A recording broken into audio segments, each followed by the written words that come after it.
Honestly, I only want to give the world one thing. To change it. To change it into what we all want it to be. So we can stop fighting, killing, and start loving. It was early this morning that firefighters discovered the bodies of Thomas Fuchs and his sons Sean and Kyle, dead of gunshot wounds inside the burning house. I had met Sean right after I started 5th grade, and that's when my dad started dating his mom. And so then every time I went with my dad, I would be going to hang out with Sean and Kyle. Sean was one of my closest friends freshman year.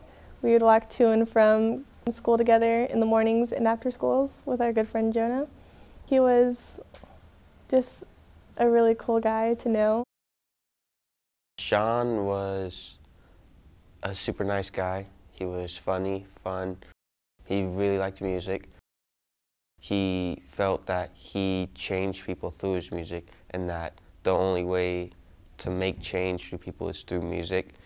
He's a one-on-one kind of person. He would really be able to connect with people one-on-one. That is a significant impact, and that has a ripple effect. It was always super calm, super mellow. Like whatever we're doing, there wasn't a rush. You don't need a rush. It's all gravy. And I think that's what I took away from him, from all this kind of. I kind of really learned how to just let it all work itself out. As a student, he was behind-the-scenes student. He would display his work, and his projects were awesome, but he didn't want them out there. He wanted people, he didn't need the acceptance and the acknowledgement that most of us freshman year were searching for. We all wanted to be accepted and acknowledgement, and he was just like, this is my work, you like it, if you don't, you don't. Kyle, wow, just a different person than Sean, different. The two of them were very close, extremely bonded, mutual admiration and respect for each other, but very different interests, very different temperaments. Kyle was very competitive and just in your face. And he just was Mr. 110% effort. He always gave his all to everything that he did. He loved sports. He knew every single last thing. You could even ask about football, especially. You could ask him any kind of stat or anything on a team, on a player, and he would know the exact answer. And he just loved football. He grew up playing football. Kyle was so energetic. Like he was, you know how little kids have energy all day? But he's middle school and still there. Super good at math, super good at football. Anything he really tried at, like he was like 100%, I'm trying to be the best here, like I got this. And I like that about him, like the confidence that he came with. And he's younger than me, and I was like, dang, like this kid's got it, like he brings it in with him, you know? There was something on the news, we saw something. I knew something was wrong because I saw cops. I remember that the other teachers were like, oh, it must be an announcement or something. And it's all very fuzzy to me because it was like a mix of emotions. And I was like, no, this is going to be bad, whatever it is. And I didn't think Sean. It was probably the last, it was the last person I would have thought it would be, only because at the time I wasn't super close to any one of the students on that team. But I was close, in that whole grade, I really wasn't close to any of the students, and except for Sean. And when they pulled me out, you know, it hit me like pretty hard. And then finally he said, Sean and Kyle were shot in their sleep last night by their dad. And I was just like, what? What are you talking about? And then we all went to their house and just saw that it was all taped closed. I didn't know how to comprehend that, how it happened. Not only that it happened, but how it happened. Just, it hit me like nothing that I've ever experienced, and probably nothing like I will ever experience again. I think because the next day was the last day of school, you know? So pretty much the worst way to end a year you could possibly imagine. Like someone that you finally met, you grew to know, and you worked with in class, and all of a sudden they're gone, you know?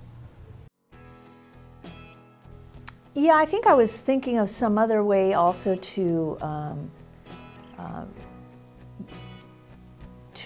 not just remember Kyle, but do something for his classmates and friends that would be significant for them. I do know that they designated 2 of the basketball courts to paint and color as Kyle's court. They have a picture, I believe, and the description of who Kyle was on the courts. Apparently, I guess he would just pretty much skip lunch and get straight over and get one of the basketballs and just start playing basketball. Play basketball for the entire lunch period. And so it just seemed appropriate to do something with athletics, and to create Kyle's court it just felt like the right thing. But I know that's something that everyone wants to play on that court because everyone knew Kyle from grades before. They could go out on the basketball court and shoot hoops and just think about how much joy he had playing with them and competing and spending time with his friends and doing what he loved to do. Well, it started with Caitlin Gritz, who was in Sean's class and actually grew up with Sean. I think they were born at the same time. And she came up to me, because Sean died the day before school ended 2 years ago, and 2.5 years ago. She came up to me and asked, Mr. Yerrick, we have to make a mural. Like, you need to make a mural. And I was like, I was just like falling apart. Like, I couldn't even deal with it. And I was like, yeah, okay. She wanted to do it outside of the 9th grade wing.